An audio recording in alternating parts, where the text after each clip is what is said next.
attending university, one of the questions that we've just received through the site is, can you please give us some advice? Our daughter has decided she wants to go to university next year to do a double degree. Usual story, haven't thought ahead, have no funds in place. Any suggestions would be most welcome. And of course it's a challenge for a lot of young people today because universities is becoming quite expensive to attend. And I guess the first thing we've got to do is sit down and say we've got to create a plan. I guess a lot of us, would like to just go to university and sort it out down the track, but the best thing is to have a bit of a plan. So one of the things that you need to think about, what is the university degree actually going to cost you? And I guess there's three probably key areas in that. Firstly, how much are the fees? How much are the extras like books that you have to pay for? And what are your living costs going to be throughout the period that you're going to be attending university? Are you going to be staying at home?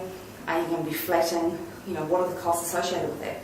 Then you can start getting a bit of a feel for what it's actually going to cost you to attend over that 3, 4 or 5 year period of time. Now the challenge then becomes, okay, how do we fund that? Let's say it's going to cost us somewhere between $30,000 or $40,000. The obvious choice is to go and get a student loan. The challenge becomes though that it's obviously a hell of a lot easier to actually borrow money than what it is to pay back at the end of the period. And I think, I come across a lot of people that have said, gosh, I wish I knew what it actually means to pay back this money at the end of that period. So the key thing is just to borrow what you need and not borrow for a whole bunch of things that you'd like but you don't necessarily need.